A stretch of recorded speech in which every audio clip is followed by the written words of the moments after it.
Avui us llegiré una versió que hem fet de la llegenda de Sant Jordi. A veure si us agrada.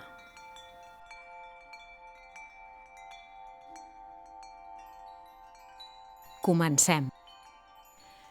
Fa molts i molts anys es va presentar a les terres catalanes, a les portes de la vila de Montblanc, un drac ferotge que caminava, nadava i volava.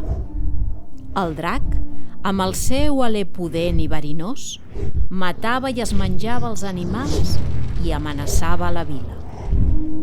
Davant de la por que el drac imposava a la vila i a tota la comarca, el rei va convocar tot el poble i van acordar donar a la bèstia un parell d'animals cada dia, per evitar que ataqués la vila.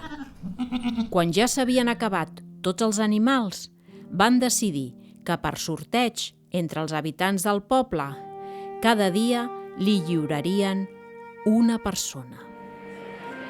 La filla del rei era l'encarregada de fer el sorteig. Enmig de la plaça, envoltada de tot el poble, la mà innocent de la princesa va treure el primer nom i el va llegir en veu alta. Princesa Jordina. Tothom va esclatar en plors. Ningú ho sabia, però abans del sorteig, la princesa s'havia guardat un paper amb el seu nom dins la màniga. Per això, quan va ficar la mà a la bossa per treure el nom escollit, va llegir el que duia amagat amb el seu nom. La princesa, valenta, va sortir a complir la seva sort. Es va acomiadar dels seus pares i de la gent del poble i se'n va anar cap al bosc on vivia el drac. El bosc era molt profund, però la Jordina se'l coneixia bé. Va apropar-se a un dels arbres caiguts i de dins del tronc foradat va treure el seu arc amb les fletxes. Per si de cas, va pensar ella. El seu objectiu era despistar el drac i portar-lo ben endins del bosc, on les fades el poguessin encantar. D'aquesta manera, el drac, desorientat, no sabria tornar al poble mai més. De cop i volta, es va sobtar de veure davant seu un jove cavaller, armat de cap a peus i cavalcant en un cavall blanc com la neu. La princesa va preguntar al cavaller el seu nom. Em dic Jordi i vinc a salvar-te. A salvar-me? De qui?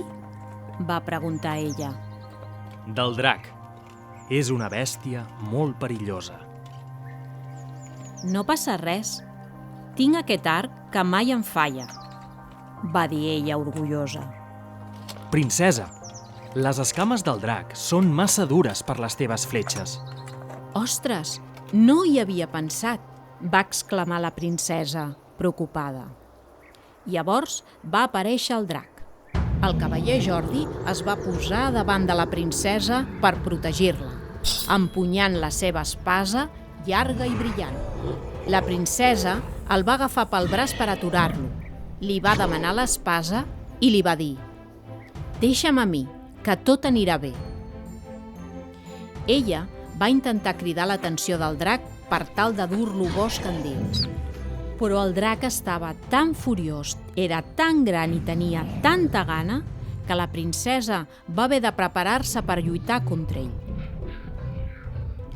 La bèstia bramolava, treia foc pels ulls i aixecava nuvolades de pols movent les ales.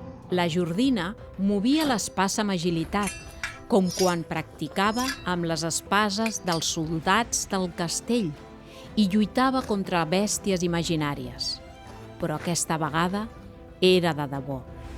Finalment la princesa el va ferir sota l'ala esquerra, just on tenia el cor. El drac va caure vençut a terra i de la ferida va brotar un roser de roses vermelles com la sang. La princesa va collir una rosa i la va entregar al cavaller com a mostra del seu agraïment. Jordi, gràcies per ajudar-me i deixar-me la teva espasa. Ha estat un plaer, princesa Jordina. Gràcies per la rosa. Són les meves preferides. Jo et regalo la meva espasa com a símbol que junts podem vèncer els dracs.